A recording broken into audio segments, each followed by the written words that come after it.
Thank you, Chair, and thank you for being here today. Thank you. Did you attend the World Economic Forum planning session in Davos last month? And if so, was that in your personal capacity or as the eSafety Commissioner? I attended the World Economic Global Summit as the eSafety Commissioner, and I achieved more in 4 days than I could in 4 years because I was meeting with senior technology executives. I was talking directly to the people who were building AI and immersive technologies and asking directly to the decision makers what they were doing to make their platform safer, and I was sharing really our leadership and our model in terms of how we're tackling well, I think we're the ones who safety. should be assessing whether or not you're justified.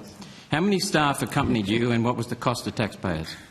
I will take that on notice. I had one staff member accompany me, and I supplemented that with trips to Brussels, where I met with European Commission officials, and to Dublin to meet with my fellow regulators in Ireland and the UK. So it was a very productive trip. Now go on to the justification, please. What did taxpayers get for their money? How did attending help in the discharge of your duties? Well, one, I had access to the presidents of most of the major technology companies, the CEO of OpenAI. I was able to ask him what they were planning to do to build safety into this. Any time that we can influence the decision makers at this level to make technology safer. Now, you run an online agency, right? Couldn't you have done this online? I run a real agency that has real people and capital equipment, but yes, that we do engage. I couldn't engage in this particular forum online, no, and not have those kinds of meetings to make a real difference for Australians in terms of getting real change happening. Okay, referencing your panel session at Davos, your office has just sent Twitter a notice regarding their allowing hate on the Twitter platform, including allowing previously suspended users back on the platform. Yep. Can you give me examples of Australian accounts that X has allowed back on that your office objects to?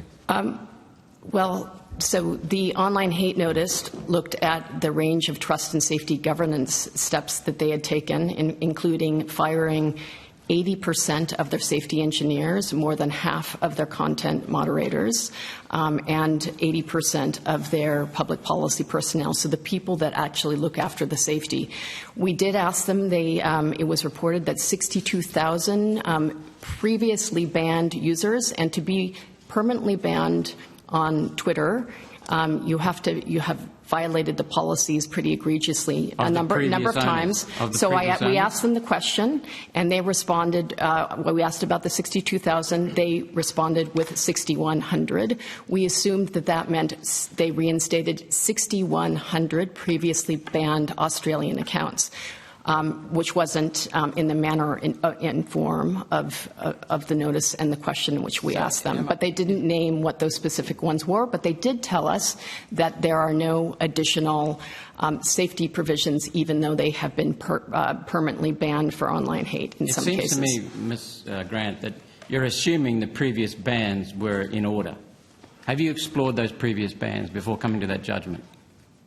Well, so Twitter, as the company, had a whole range of policies, including a hateful conduct policy. They remove or they. So you haven't. What you've done is you've gone off their interpretation of their policy, even though we know they were biased. Well, that's the only thing we can do, Senator. Could you come back to my question, please, and give me examples of Australian accounts? Senator Roberts, I appreciate that you're somewhat agitated, but if you could please respect the witnesses and allow them to answer. Well, I'd like the questions. witness to give me examples of Australian accounts that X had allowed back that your office objects to. That's my question, and you haven't answered it. I didn't ask them specific questions about which accounts that there were. I asked for the quantum of the numbers. Okay, thank you. So, are you setting yourself up as an arbiter of what should and should not be seen online? No, I am not. I've been designated by the government to serve as the eSafety Commissioner and remediate harms of online individuals that have experienced online abuse, and in most cases have reported that abuse to the platform. The platform hasn't enforced their terms of policy, so we are there as a safety net or a backstop to help remediate that harm. Thank you. Your remarks included this comment, quote, There are lots of different tools in the toolbox we'll be using, end of quote. What are those tools? Under what explicit power do you possess them? And who supervises how you use them? Well, all our powers are designated under the Online Safety Act. We have a range of complaints schemes that deal with youth-based cyberbullying, image-based abuse, adult cyber abuse, and the online content scheme. And then we have systems and process powers under the basic online safety expectations. And we have now 6 codes registered and 2 standards that we're working on. So those are the primary tools. Thank you. Who supervises how you use them? Who assesses whether or not you're being effective or overextending? Well, we are held to account. We have lots of reporting and transparency and accountability measures ourselves. And if there's ever a question about any decision that's made, they can be challenged through internal review, through the Ombudsman, through the AAT, or through the federal court. So we are accountable to the people and to the government.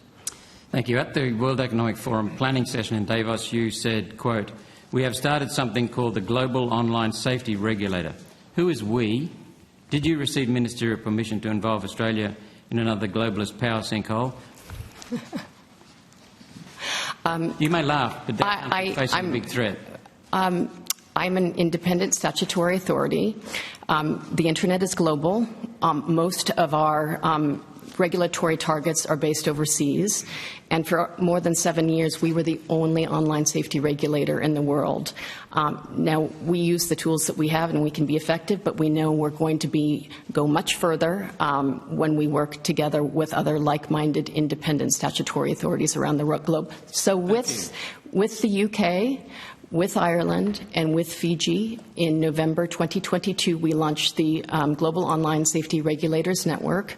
That has now grown to 7 independent regulators, including France, South Korea, and South Africa, and a number of countries are serving as observers. That's so that we can achieve a degree of regulatory coherence for the technology industry and make sure that we're working together to achieve better safety outcomes for all of our citizens. Did you get ministerial approval for that? I don't think it was required, but certainly the minister was aware. Thank you. A further remark you made, this is how it was reported, we have reached a tipping point where technology is neither good nor bad. We need to be pushing towards the forces of good. That comment seems steeped in hubris. Who decides what the forces of good are? You? Well, the Online Safety Act does define thresholds for harm. I would say, and certainly our research looks at the benefits and the drawbacks in terms of how people experience technology and whether it helps them to create, to connect, to work, to communicate, versus the harms that they experience. So how do you listen to people? How do I listen to people? How do you listen to people? You just said it's the people who decide. Listen to people in many different ways. We have citizen-facing complaint schemes. We're out in forums all the time. We correspond. We also have about 2 million people that visit our website every year so they can access resources or report forms of online abuse. Last question, Chair. Thank you for that. Thank you. Deepfakes are covered under our world-leading image-based abuse scheme, which has close to a 90% success rate. How do you measure 90% objectively? So we look at the number of complaints that we receive, and the 90% success rate is, in the vast majority of cases, people just want the intimate imagery and videos taken down, mostly through informal means. We measure the 90% based on how many complaints we receive and how many we get down. So be the images reported and the images removed? That's right. 90% of them would be removed. Toby Day, General Manager. When we investigate a complaint about image-based abuse, for example, or any of the other harms that are set out in our complaint schemes, we measure the response to our requests for removal or our formal interventions. We find, as the Commissioner said, requests to be far more efficient and produce a faster turnaround, so they constitute the bulk of our interventions. 90% of those, in the case of image-based abuse, succeed. And that measure of success is whether or not the images are taken down. Thank you. Thank you, Chair. Thank you.